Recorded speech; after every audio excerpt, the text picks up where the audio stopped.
John, many well-wishers tell me I should believe in God.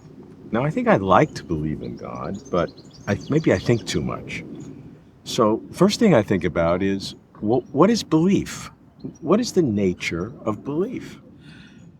Right. Well, I think most philosophers, if you immediately ask them what belief was in general, they would say, well, it's a certain kind of propositional attitude. It's the attitude to the proposition that it is true. So about anything. About anything, right. Now, I think when we come to religious belief, although religious belief does involve the attitude to various propositions that they're true, there's no doubt about that, I think there's rather more to be said about what religious belief is. Mm-hmm. And you can see that this in the fact that there's philosophers of religion discuss the difference between believing in God, for example, and just believing that God exists. Mm-hmm. So that might give us a clue, in the case of religious belief, as to what more there might be. That religious belief involves believing in God in the sense of trusting in God. Mm-hmm. But of course there are religious beliefs that don't involve God at all, right? So, and do they all involve some kind of trusting, even though they don't involve trusting in God?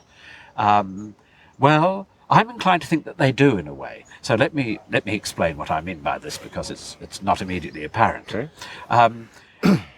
What I would want to say is that all religious belief is a matter of practical commitment to the truth of certain kinds of propositions which provide an overall orientation to what sort of a world this is.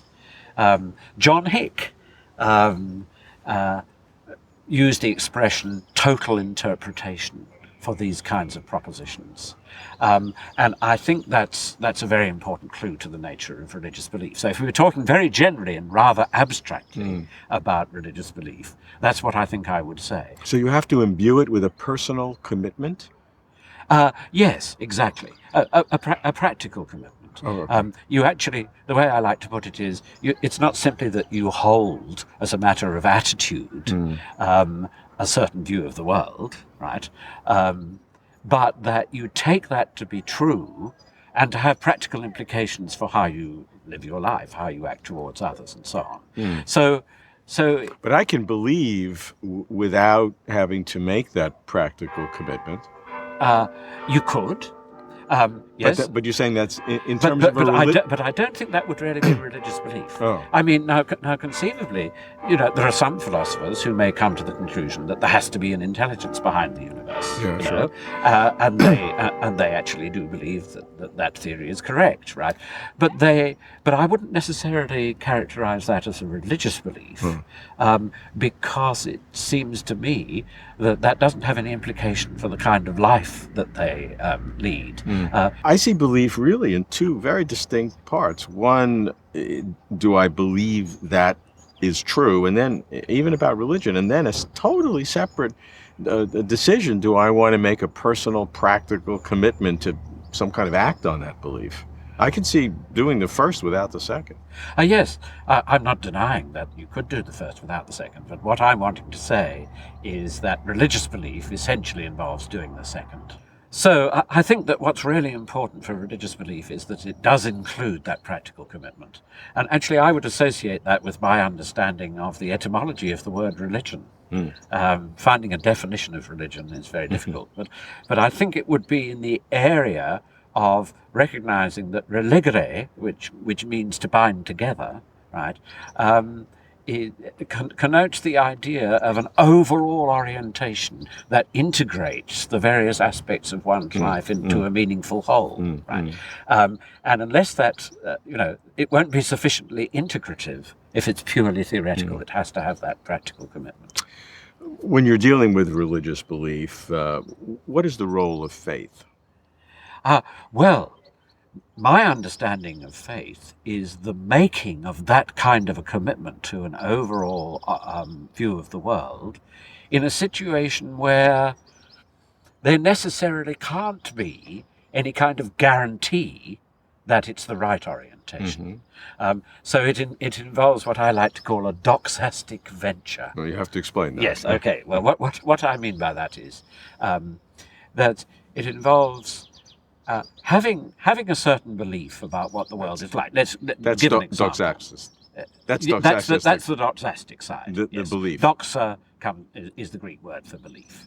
So, for example, take a Christian believes that God exists and is revealed through the history of a relationship with the Hebrew people and quintessentially in the person of Christ. Okay.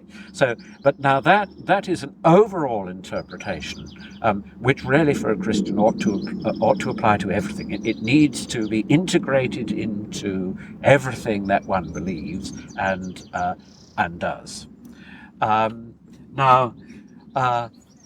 So the doxastic side is the content of the belief about the existence of God and the revelation in Christ.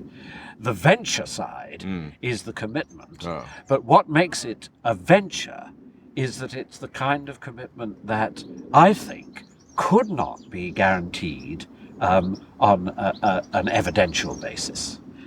That you're not going to be able to find evidence which shows that this is rationally required by all rational people. Right?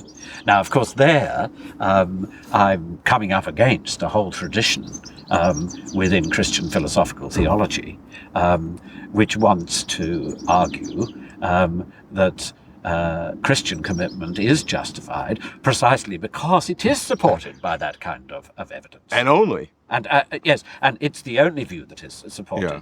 So this leads to, obviously, a kind of exclusivism, where you have to say that, however polite you are to people who have other religious beliefs, or no religious beliefs at all, you think that you have grounds for thinking that you are right and they are all wrong. Right. Whereas the position that I take is that at this level of total interpretation, it's just a fact that there's a multiplicity of possible interpretations that one has.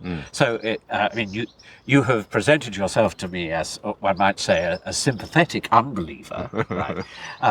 But I might ask you, do you think you already have some sort of total interpretation? Might it be a sort of natural scientific interpretation of the world? So it seems to me that you strike me as what I might call a sympathetic unbeliever. And I wonder if you think that you do have an overall interpretation of the world, say a scientific interpretation, perhaps. I don't know if I would be a sympathetic unbeliever, or someplace between that and a very hesitant, uncertain, want to be believer. So, right. So somewhere in that netherland between the two, it's certainly founded on a scientific understanding, but it does recognize that there are certain things that I believe science cannot explain. Right. So in other words, you would accept that in order to arrive at an overall interpretation of reality, yes. You would want something that, for example, integrates value questions into our understanding of the facts of the reality to which we belong. I would certainly think that's a question that can be asked legitimately. I don't know if I would accept value as a participant in the overall reality as opposed to a human construct. Right. But I'd certainly think it's a question. Certainly the question about where the universe came from, why is there something rather than nothing, would drive me more than value. Right. So I think what I'm wanting to say is, in answer to your original question about what it is really to have religious belief, is that to do that is to commit yourself in practice to an overall interpretation that does achieve the kind of integration of factual questions, value questions, and questions about the meaning of the use of universe in relation to the possibility of achieving value and living hopefully in the light of that.